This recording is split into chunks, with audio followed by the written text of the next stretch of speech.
Hey, so welcome back to the cabin once again. You caught me right in the middle of making some kindling wood. So let me get this finished and then I'll be right with you.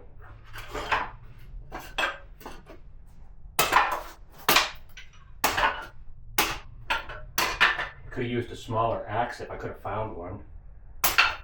I've probably got 10 little hatchets laying around. Lord knows when I'm ready to shoot, I can't find any of them, so looks like we're just using big boy.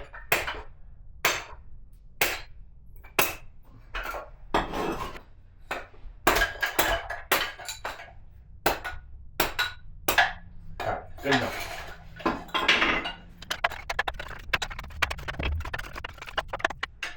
Okay, hey, today we are down in the summer kitchen. So a couple people had commented, like, you really can't use that wood burning stuff in the summertime. So this is my very first attempt, even before the log cabin.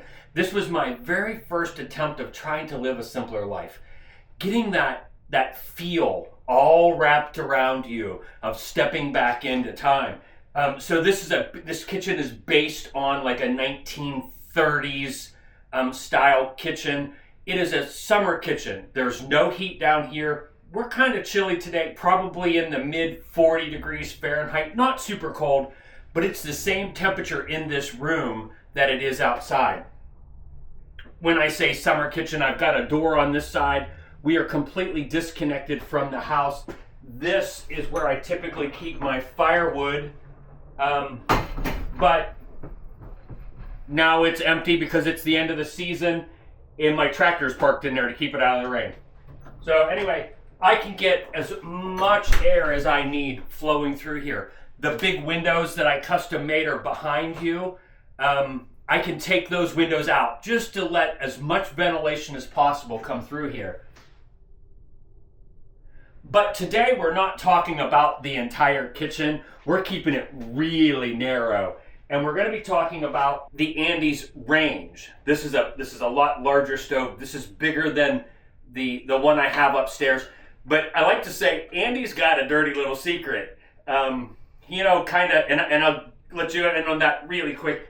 It is and we're going to use all the functions of it. I'm actually going to cook breakfast. I'm starving. We're just going to do something really simple. Waffles, coffee, and I got maple syrup. Susan and Scott Nutter, local residents, had a big tree blow over on their driveway, and I went out one day and helped cut it up.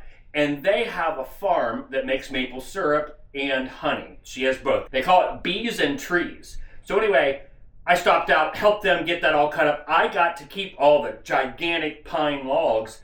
But then on the other hand, I got some fresh maple syrup that they just made a month or so ago. 2 different colors. We have really light, which was the beginning of the season, very early season, and then darker, which was mid-season to the end of the season. So anyway, I'm going to try them both, but let's get back to the cook stove. So it is wood-fired, this side here.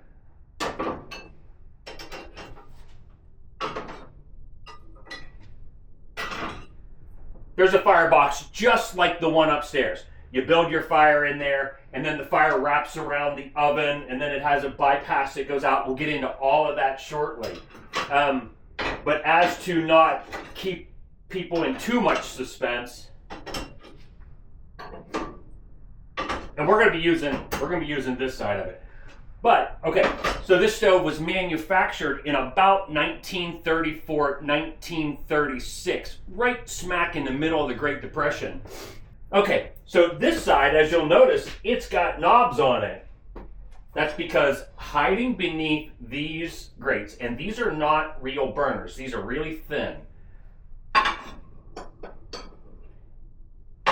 Hiding beneath these burners is a gas stove. And I suppose it's kind of a lot like YouTube nowadays. Man, if I have one thing out of place, if I leave one, I don't care what it is, if they can see an electrical outlet, boy, they give me crap.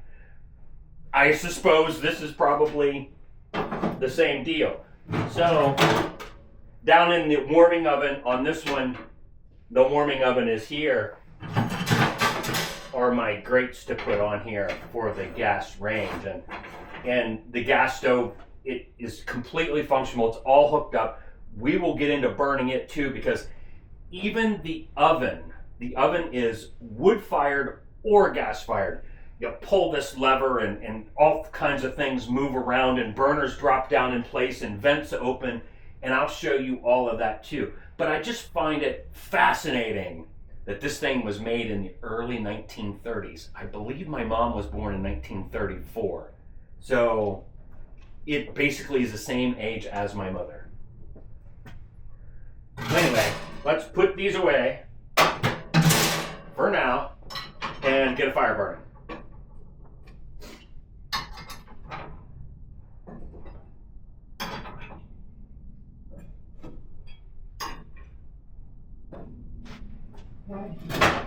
I'm starving. I want a cup of coffee, so let's get the fire going so I can get this process started. Now, with this one, unlike the one up in the cabin that has the door that you open up on the front, all firewood has to go in through the top. So you actually have to remove a burner to put any logs or firewood into this. So for now, let's just take them all off, just because it's going to be easier to get a fire started. Every time I do something like this, I like to give you a little bit of educational knowledge. Something that might help you understand a little bit better, even if it's not the exact same scenario, even if you don't have a cook stove. This information applies throughout all chimneys. Okay? Mathematically, draft is the difference between the inside flue temperature and outside temperature. So in my case here today, we are in a cold room. Same temperature as it is outside. So there is absolutely no draft in that chimney right now, because the temperature inside of this pipe is the same as it is outside. If this room was heated and this stove was at least, say, 70 degrees and it's 40 degrees, you would have a little bit of difference there, so you would have a little bit of draft. Until I get some heat in there, I have zero draft. No draft at all. The good thing is it's 40 degrees out and not 80 degrees out. So it doesn't take much heat inside there to get this thing to start to work. All right, today I'm just using some cardboard to get a fire going. And again, this might smoke a little bit. It's got a single wall pipe up to the ceiling, triple wall from there up, and it drafts really good, but we got to get that flue temperature warmed up.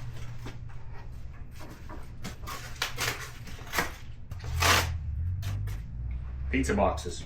Who doesn't have a couple bundles of pizza boxes laying around? Just like the one upstairs, this has a bypass. So I can choose to have the fire go from the firebox into here. So that is open. Now the smoke will go straight from here across and in the flue. The other option is closed. The fire would then run. Here, let's just move this real quick.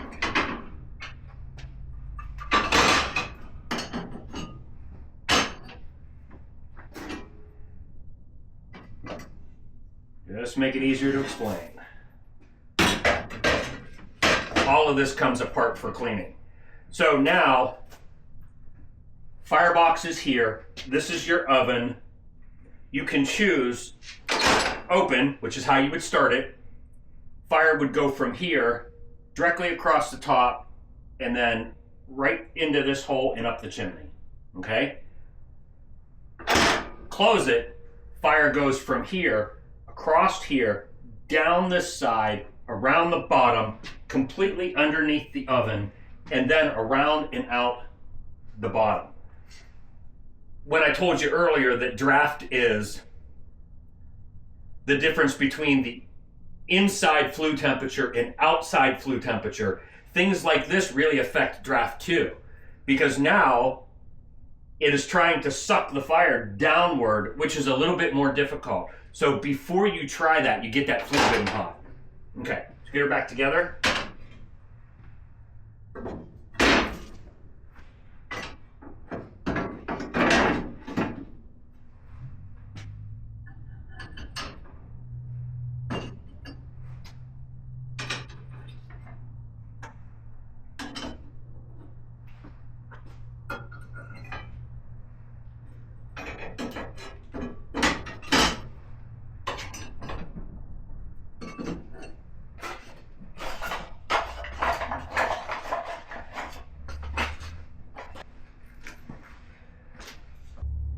It's breezy in this room right now because it is really windy outside.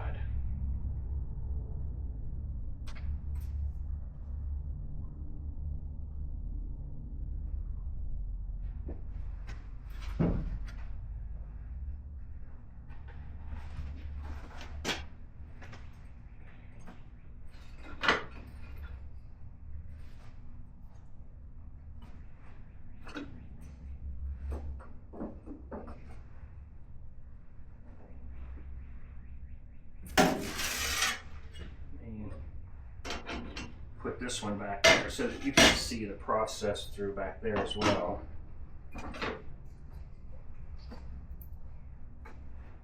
But I can't lose too much draft because it'll start to smoke back on me. A little bit of smoke, like I said, so if I just cover this one for a second.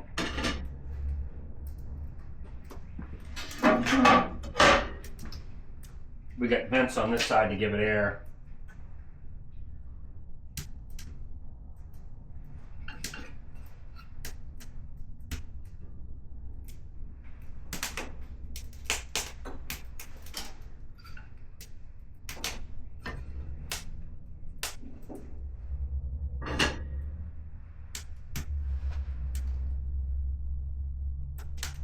We've already got a pretty good draft going.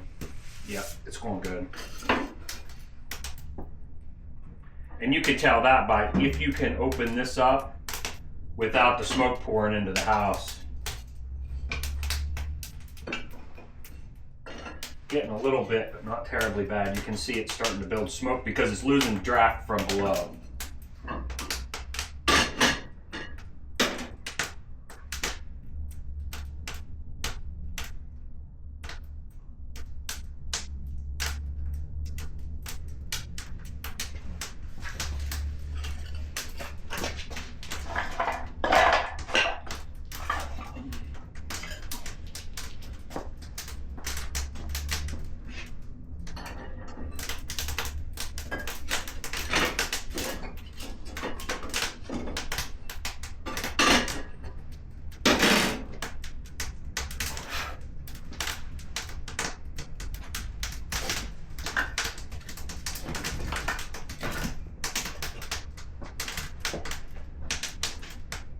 Start stepping up the size of the wood a little bit.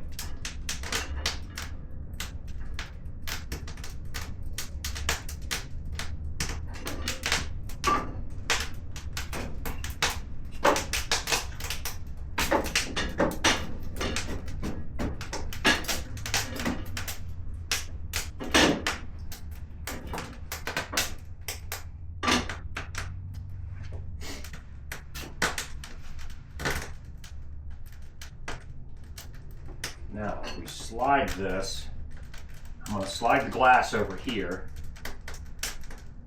Really not bad yet. I'm going to slide the glass over here so that you can see how that fire comes across and goes up that chimney, even with this stove. Which actually you can see it now. But it'll start to lose draft because it's sucking air in the hole. Scoot this over here. Cover this. And now you can see that fire coming across the top and just being sucked right into the flue.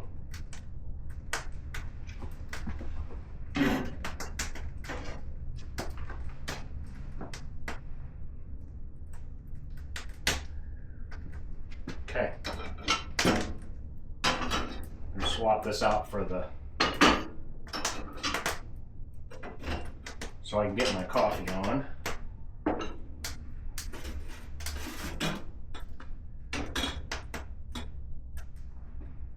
Okay, exactly the same as the one upstairs. Now that flue is hot, but it's probably not that hot yet. So it might smoke a little bit. Same as the one upstairs. If I flip this knob, the fire will then start to go all the way around the firebox. And watch it change directions again. Slows down a lot because it's a lot more work. But that's the more efficient way too.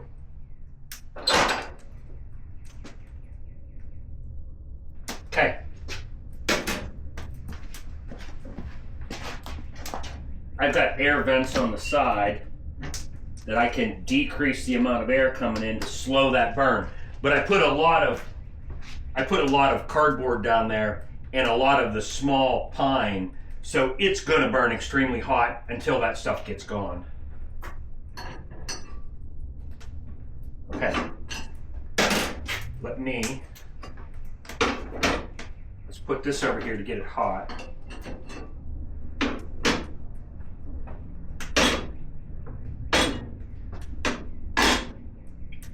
Alright, we want to get that hot.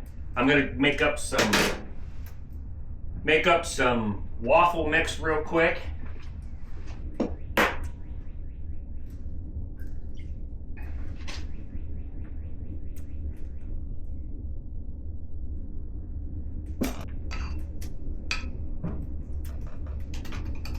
Stay down. No.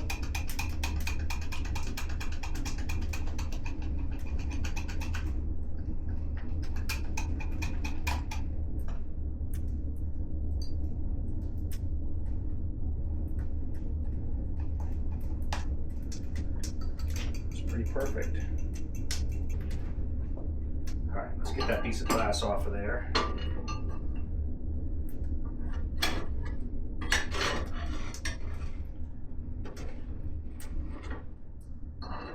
You can see as I took the piece of glass off, it started to smoke everywhere.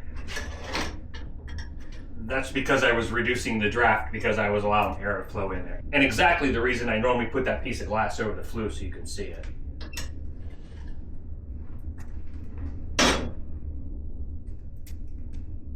Everything was cold, so let that stuff warm up for a little bit, because you're not going to get waffles unless the waffle iron's hot. Okay, just a minute. Come here. Come on, you're okay. Come on. Quick. You're okay. Come on. You always have to have all the attention. So let's let everything get hot, and then I'll be right back. Hopefully minus one little guy. I know. P.S. You notice Lavender's not down here? She doesn't like unfamiliar places. Within a month or so, she'll start hanging out with me back here. She doesn't like this room at all. She's so comfortable up front or, out in the truck or at grandma's house or out in the woods, but she doesn't like to hang out. She'll do the backyard a little bit more, especially if there's people back there. But she doesn't like to hang out in this back kitchen. So, I know. It's a tough world out there, isn't it? It's a tough world. Can I let you down now? Huh? No? Okay, be back shortly.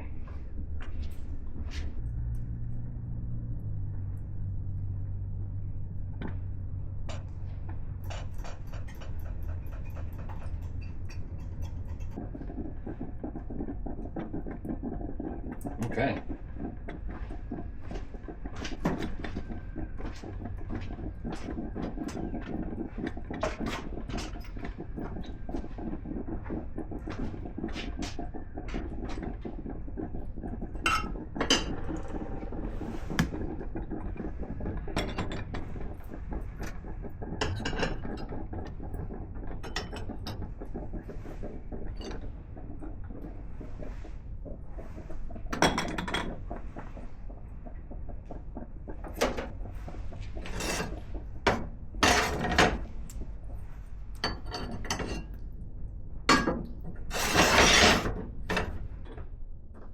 gets too strong.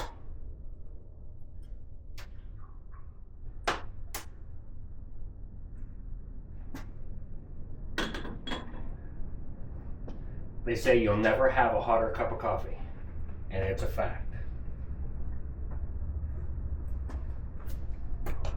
Wow. Okay.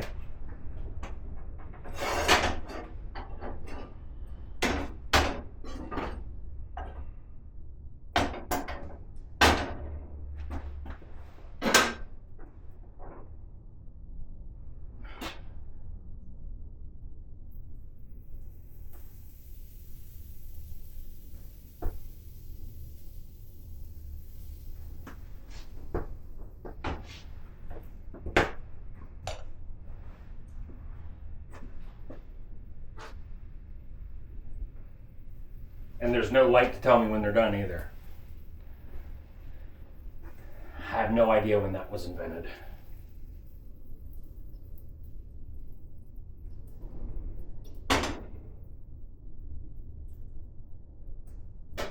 Getting warm in here now.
I am starving. I was going to cook another one, but I just need to eat now.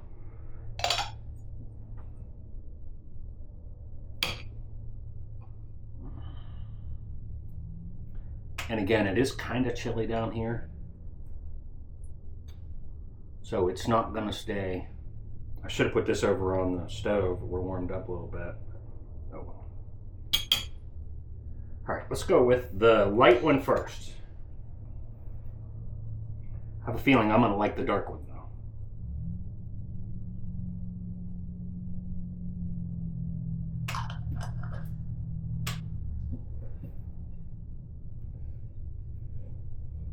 Again, she told me the light is from the early season, and the longer the season goes, the darker it gets. So let's try it.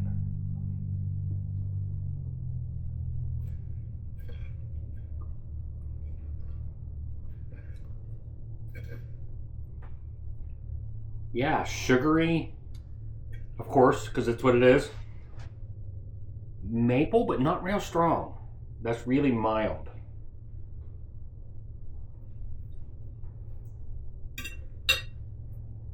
Let's try the other one.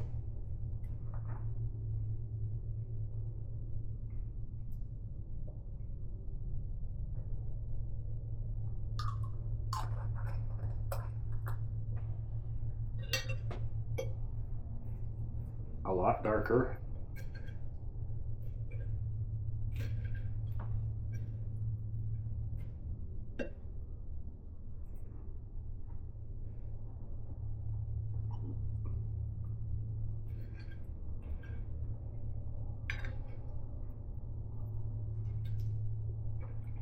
Much more maple flavor. I like the darker one. They're close, but I like the dark one.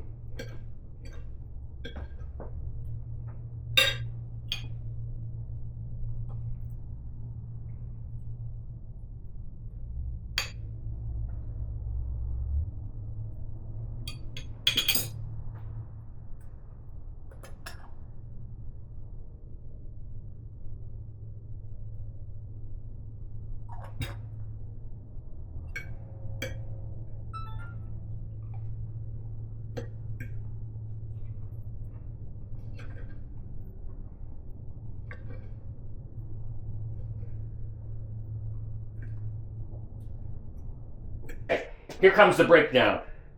First thing, before I do that, this stove was given to me by my buddy Duke up in Potter County, Pennsylvania. They call it God's country. And this was prior to building the cabin and prior to finishing this room and everything even. Anyway, I had made a list of things that I wanted to do. And one of them was to go camping in the darkest place possible.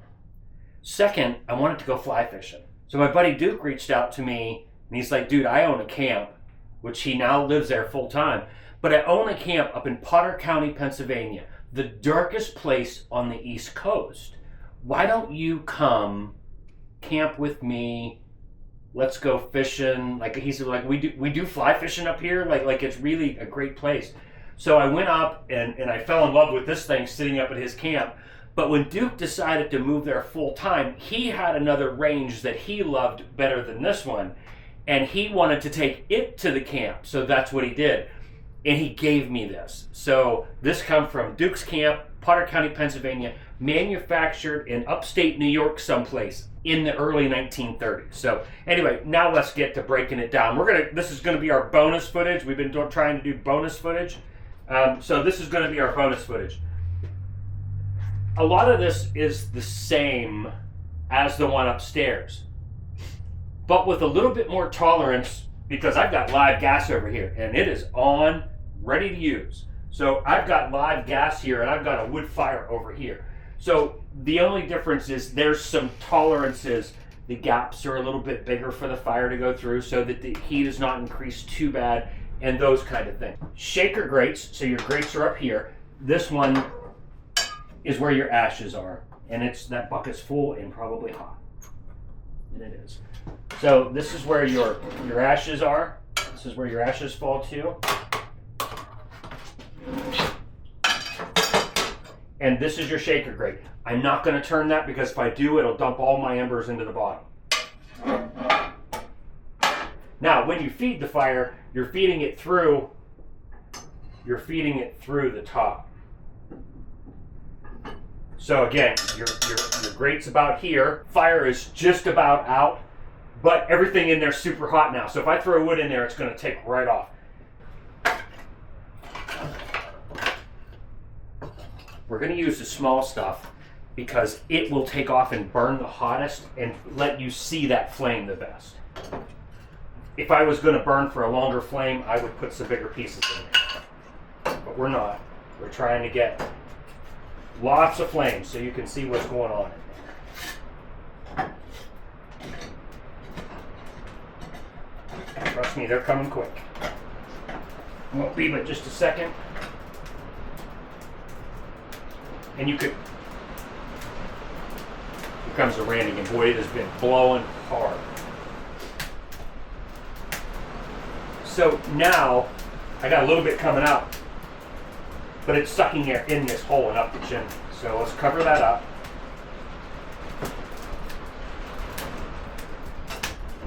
Let's swap these.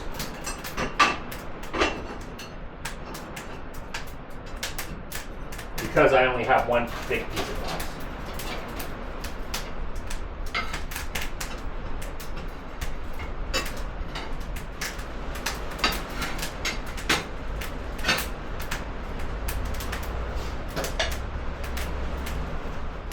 So you can see now the fire is going from being fed here. They have air below and air above. The air above is open too, I believe it is. So it's producing a lot of flames. Is going straight over, straight back, and up that chimney.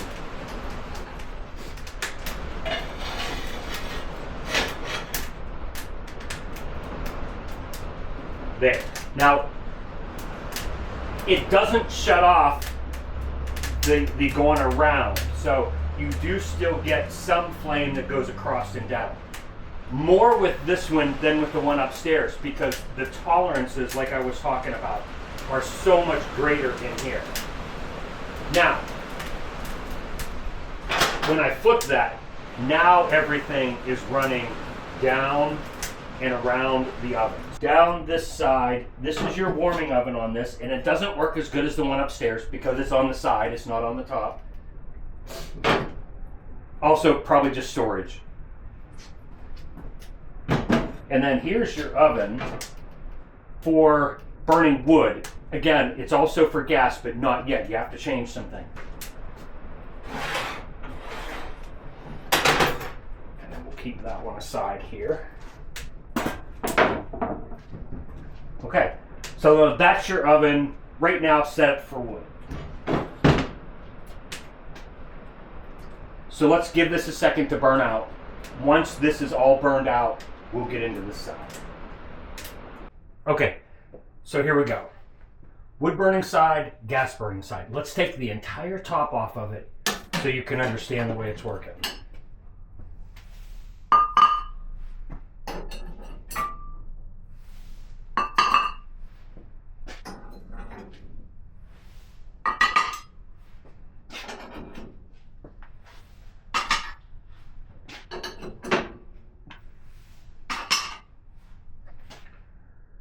Okay, those are going to be hot.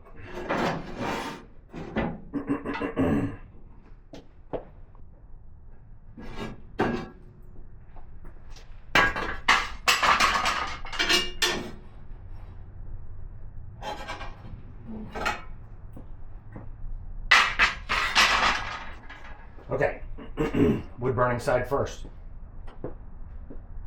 Here's your grate. You got your shaker grates. There.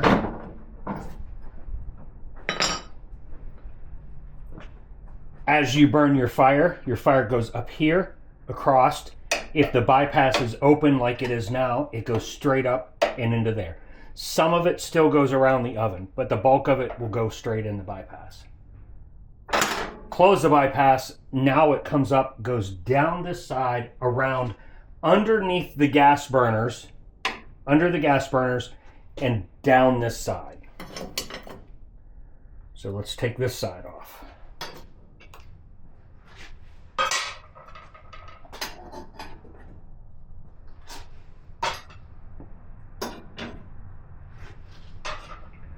Some of this is hot.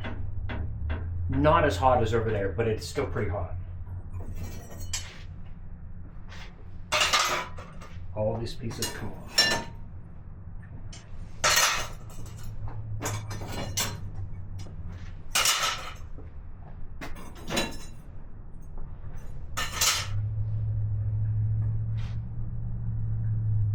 Even this comes up.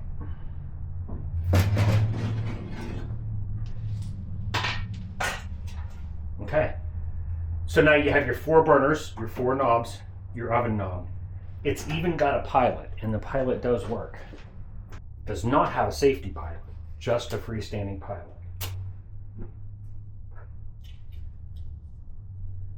Underneath of it is the adjustment, so I can adjust how high I want it, or Duke normally keeps it off. I normally keep it off. I don't use it. But now that allows those burners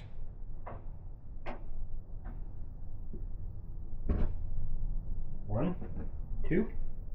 They're a little slow. You know what? That one fell off.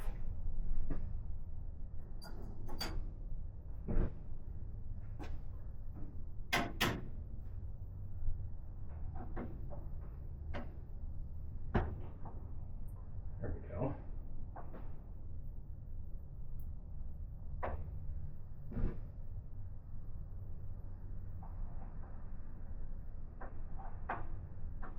They all work. Okay. Underneath there we have a grease pan. I'm going to turn this back off. That everything in there is a little bit warm. Fire is going down here, and that's just one little layer thick. There is a vent here.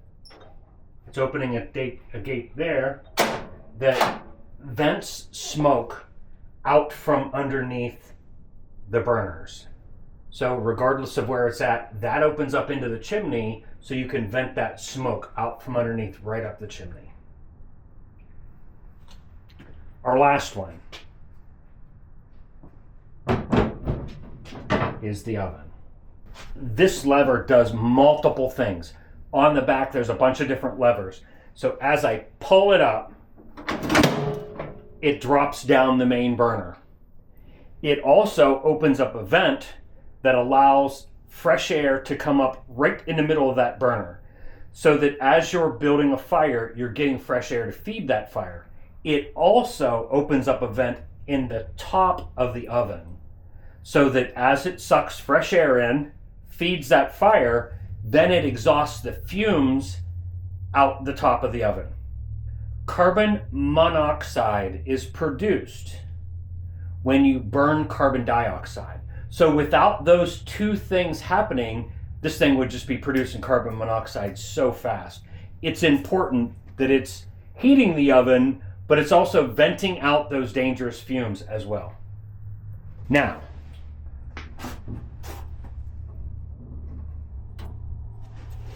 that's for the main burner. There. And then, of course, this tray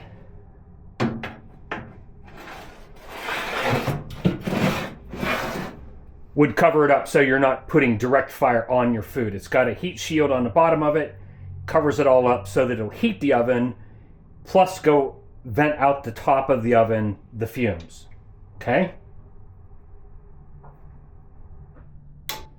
Now, this also has a broiler. I think it's a pretty early for 19. So if you're doing, I don't know, toasted cheese sandwiches, that's what I use my boiler for. It has a broiler on the top of it as well. So wood-fired, gas-fired, I can only imagine the whole reason that thing covers up is kind of like I said earlier, like YouTube today or Facebook today. You don't want to show anybody. You know, this would have been cutting edge for those days. So people were just unsure of it. Anyway, it all works. It all works great. And I love it. Okay, let's get her put back together.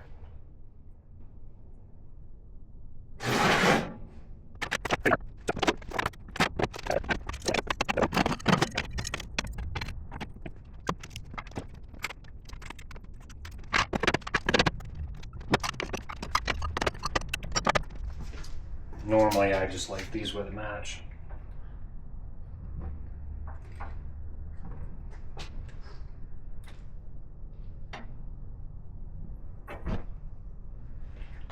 That one, and they're all adjustable, and I've got that one adjusted a little further. The flames don't look like they're very big, but they're super hot, so it boils water in a heartbeat. Anyway, hey, thanks for coming along. Hopefully I'll get to shoot more videos here soon. I haven't really had the opportunity. I've been too busy with other things, visiting my mom and going to my mom's house and trying to get firewood for next year, and just everything has kept me busy and kept me away from my cameras for the last month or so. But I appreciate everyone that tunes in to watch the program. So take care, God bless, and I will see you next time right here at the cabin.